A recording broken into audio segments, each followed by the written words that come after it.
Hello to whomever is listening to this. I am making this tapes as instructed. Today's date is July 27th, 1994. In your last wire you wanted to know about a criminal case that happened in rural Bingöl. And I can say that this has nothing to do with terrorism. I think this is just a blood feud between two families or within one large family. The law enforcement doesn't have a clear picture for now.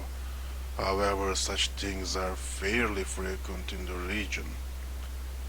Yet, since you were so insistent about this case, here's what I have found.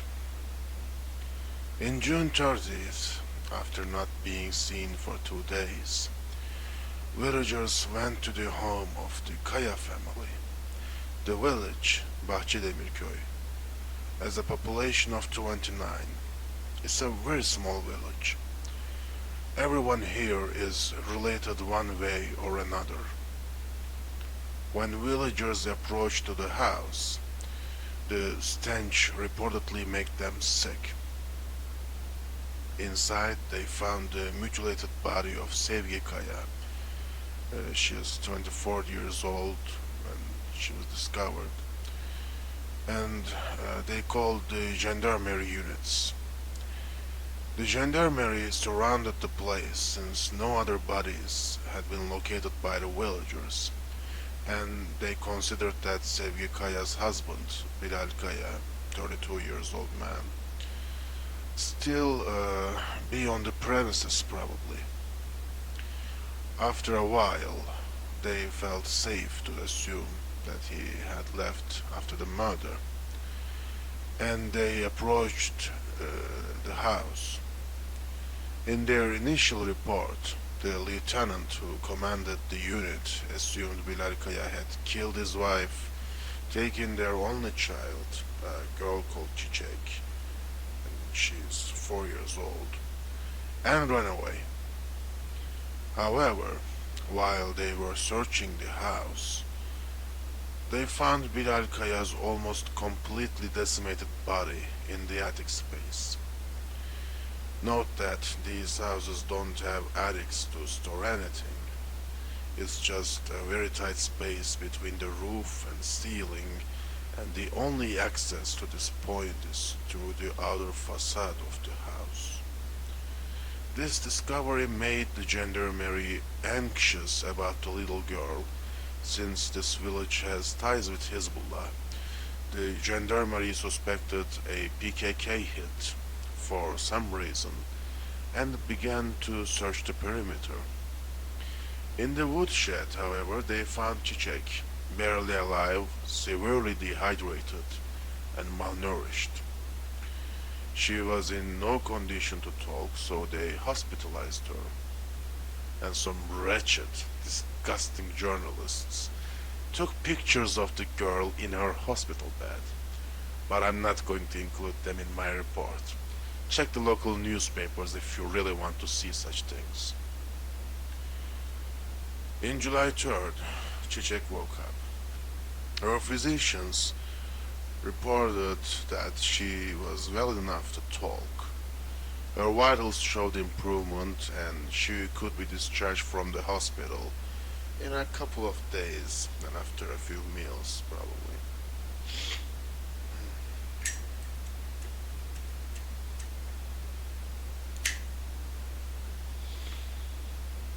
Although the case was in the gendarmerie's jurisdiction, they also invited the local police force for the questioning of the girl, since female police officers can be less intimidating than soldiers.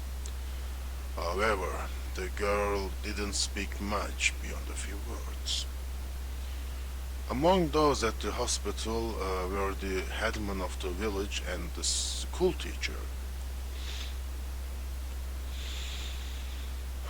This teacher, Turan Aydemir, told the police that the little girl never spoke much anyway, but when she visited the school with her older cousins, he would give her some colored pencils so she can draw.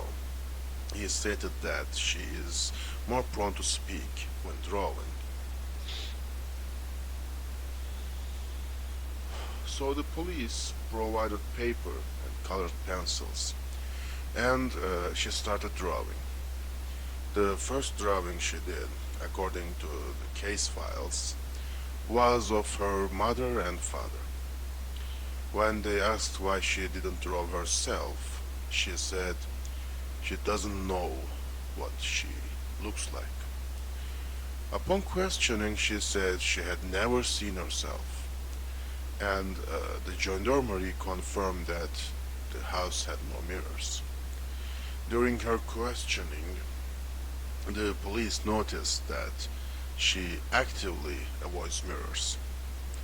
She told the police that her mother said mirrors are gateways for jinns or demons, so they had no mirrors in their house. That's why the police assumed she drew one of those beings in her drawings, a figure in the distance. Yet she just said it was her uncle. Now, uh, I should state that in Turkish, there are two words for uncle, depending on which side of the family they are from. She specifically stated this uncle was from her father's side, Amca, to be specific. The investigators couldn't find any such uncle. Her father has two older sisters living in Istanbul, but no brothers. Also, this village is the mother's village, so Bilal Kaya had no relatives in this village whatsoever. This detail is one of the reasons why I think this is a blood feud. People here tend not to move to their wives' hometowns. It's usually the other way around. In the later days of the investigation, the gendarmerie also found out the family moved here when Sevgi was pregnant with Çiçek, almost 5 years ago, for unknown reasons. I speculate the reason was a blood feud because Bilal was the only living male in his family, which makes him a target. A distant relative like a cousin could have tracked them down and approached the girl to gain information, introducing himself as an uncle to gain her trust, maybe. Although it is harder for someone to navigate the village without being noticed, these people can go to extreme lengths, to be honest, so I don't know.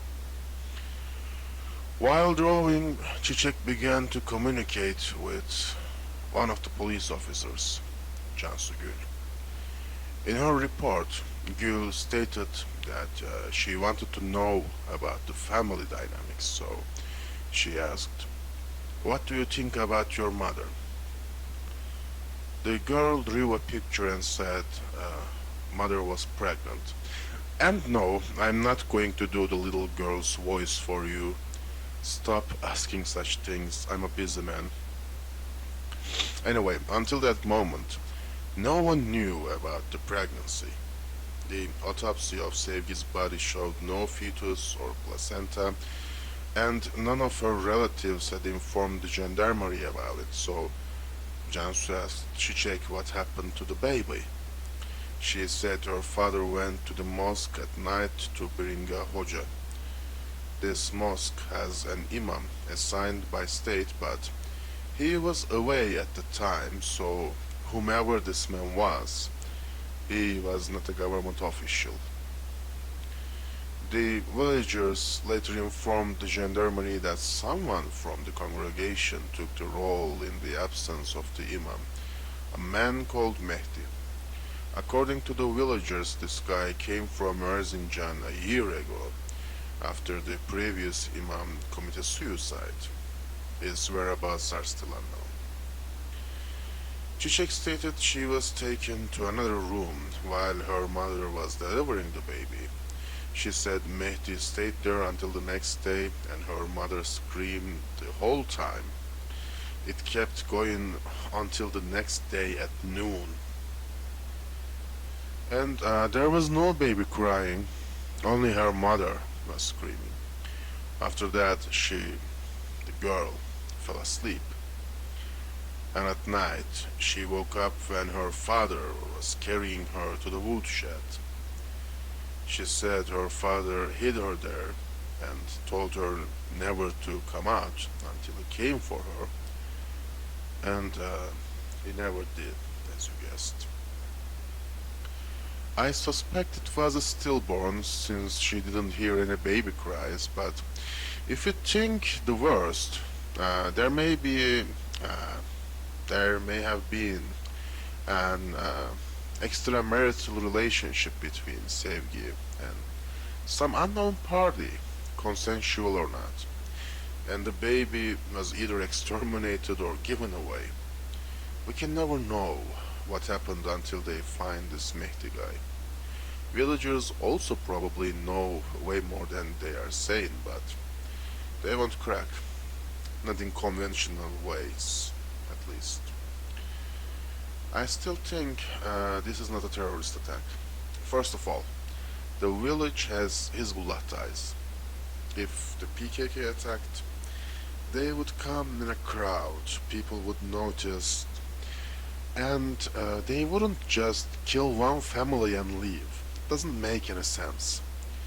Also, we have a missing baby. If this baby was killed, where is the body? And if taken, by whom? None of these questions are answered. The PKK doesn't take babies because they are useless to them, and also since this incident, none of the media affiliated with them has declared responsibility. And no matter how disgusting their actions, the PKK always puts their name on these hits as an intimidation tactic. As I said, none of this makes sense. This incident is either a blood feud or an internal job for Hezbollah. Maybe they didn't like Bilal's performance. Still, we have a missing baby, two extremely brutal killings, and a kid who supposedly saw none of it. And all I can say is, there is no limit to mankind's disgusting behavior.